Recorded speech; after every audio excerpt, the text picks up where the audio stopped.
Absolute monarchy. A despotic monarchy is a monarchical form of government in which the monarch has absolute power among his or her people. An absolute monarch wields unrestricted political power over the sovereign state and its people. Absolute monarchies are often hereditary, but other means of transmission of power are tested. Absolute monarchy differs from constitutional monarchy, in which a monarch's authority in a constitutional monarchy is legally bounded or restricted by constitution. In theory, the absolute monarch exercises total power over the land, yet in practice the monarchy is counterbalanced by political groups from among the social classes and castes of the realm, such as the aristocracy, clergy, and middle and lower classes. Some monarchies have weaker symbolic legislatures and other governmental bodies that the monarch can alter or dissolve at will. Countries where the monarch still maintains absolute power: Brunei, Qatar, Oman, Saudi Arabia, the individual emirates composing the United Arab Emirates,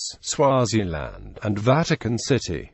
Historical examples. Outside Europe, in ancient Egypt, the pharaoh wielded absolute power over the country and was considered a living god by his people. In ancient Mesopotamia, many rulers of Assyria, Babylonia and Sumeria were absolute monarchs as well. In ancient and medieval India, rulers of the Maurya, Satavahana, Gupta and Chalukya empires, as well as other major and minor empires, were considered absolute monarchs. In the Khmer Empire, the kings were called Devaratha and Chakravartin, and exercised absolute power over the empire and people. Throughout Chinese history, many emperors and one empress wielded absolute power through the mandate of heaven. In pre-Columbian America, the Inca Empire was ruled by Sapa Inca, who was considered the son of Inti, the sun god and absolute ruler over the people and nation. Europe. Throughout much of European history, the divine right of kings was the theological justification for absolute monarchy. Many European monarchs, such as those of Russia, claimed supreme autocratic power by divine right, and that the subjects had no rights to limit the power. James VI of Scotland and his son Charles I of Scotland and England tried to import this principle. Charles I's attempt to enforce episcopal polity on the Church of Scotland led to rebellion by the Covenanters and the Bishops' Wars. Then fears that Charles I was attempting to establish absolutist government along European lines was a major cause of the English Civil War. Despite the fact that he did rule this way for 11 years starting in 1629, after dissolving the Parliament of England for a time. By the 19th century, the divine right was regarded as an obsolete theory in most countries in the Western world, except in Russia, where it was still given credence as the official justification for the Tsar's power. There is a considerable variety of opinion by historians on the extent of absolutism among European monarchs.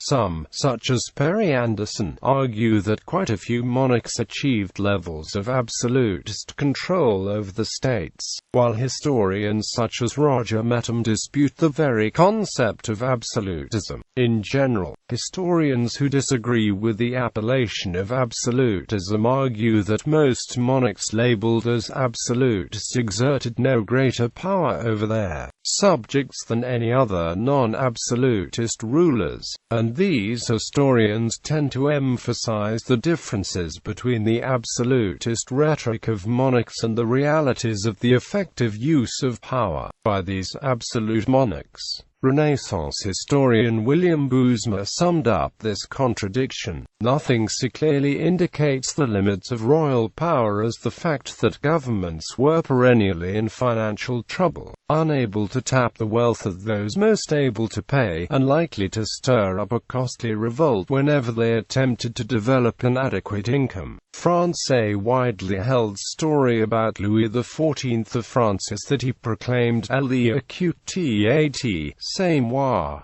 What Louis did say was, "The interests of the state come first."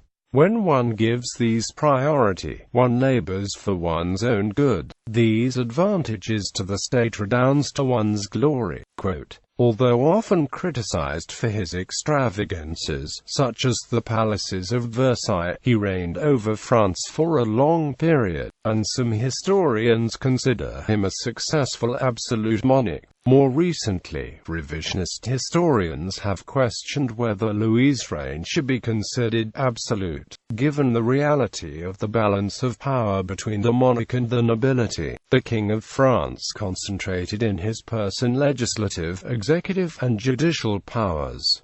He was the supreme judicial authority. He could condemn men to death without the right of appeal. It was both his duty to punish offenses and stop them from being committed. From his judicial authority followed his power both to make laws and to annul them. One of his steps in creating an absolute monarchy in France was to build the Palace of Versailles, where he lived with many of his nobles and other important people, in order to control and watch over them. Denmark, Norway. Absolutism was underpinned by a written constitution for the first time in Europe in the 1665 Conclave of Denmark, Norway, who ordered that the monarch shall from this day forth be revered and considered the most perfect and supreme person on the earth by all his subjects, standing above all human laws and having no judge above his person, neither in spiritual nor temporal matters, except God alone. This law consequently authorized the king to abolish all other centers of power.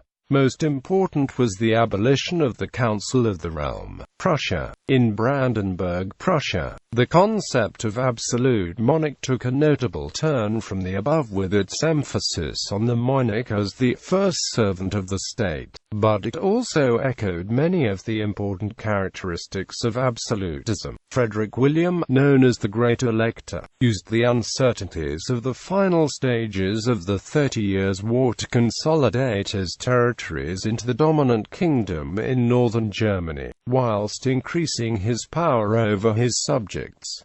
His actions largely originated the militaristic streak of the Hohenzollern. In 1653 the Diet of Brandenburg met for the last time and gave Frederick William the power to raise taxes without its consent, a strong indicator of absolutism. Frederick William enjoyed support from the nobles, who enabled the Great Elector to undermine the Diet and other representative assemblies. The leading families saw the future in cooperation with the central government and worked to establish absolutist power. The most significant indicator of the nobles' success was the establishment of two tax rates, one for the cities and the other for the countryside, to the great advantage of the latter, which the nobles ruled. The nobles served in the upper levels of the elector's army and bureaucracy, but they also won new prosperity for themselves. The support of the elector enabled the imposition of serfdom and the consolidation of landholdings into vast estates which provided for their wealth. They became known as junkers.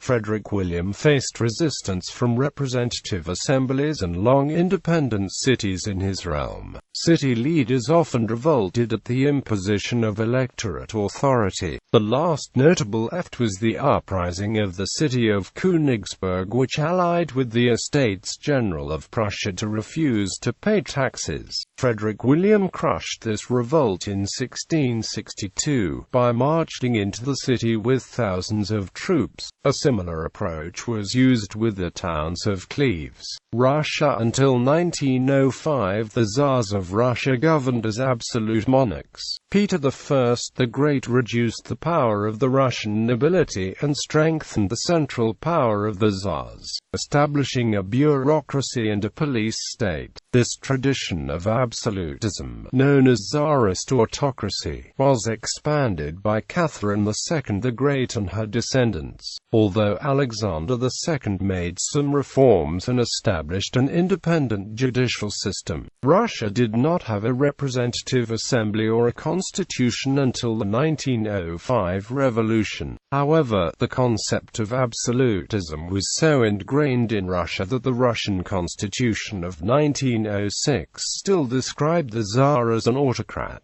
Russia became the last European country to abolish absolutism.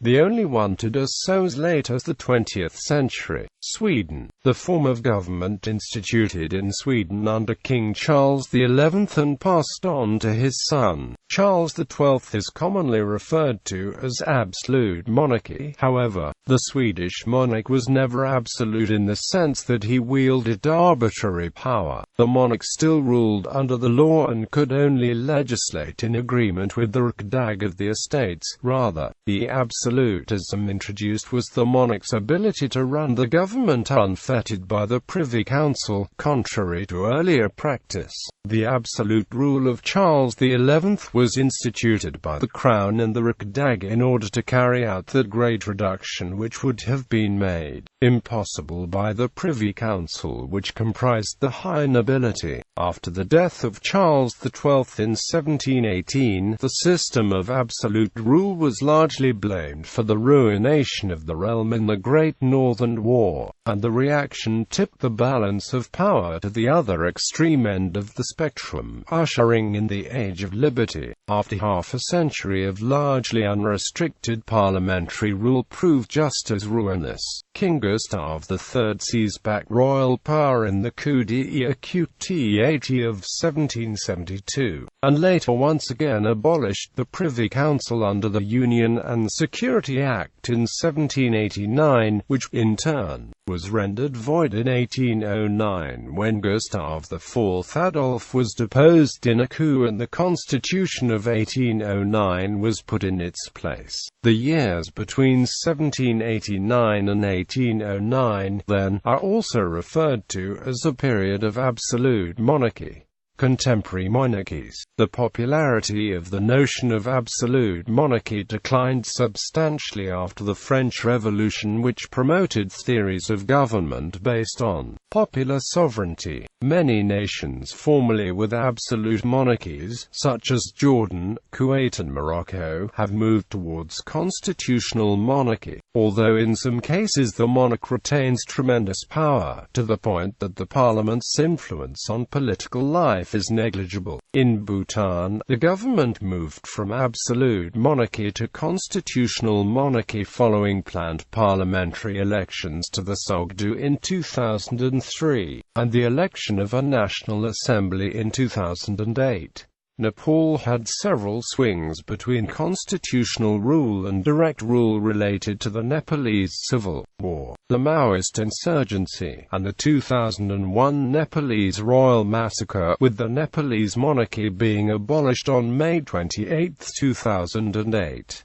In Tonga, the king had majority control of the parliament until 2010.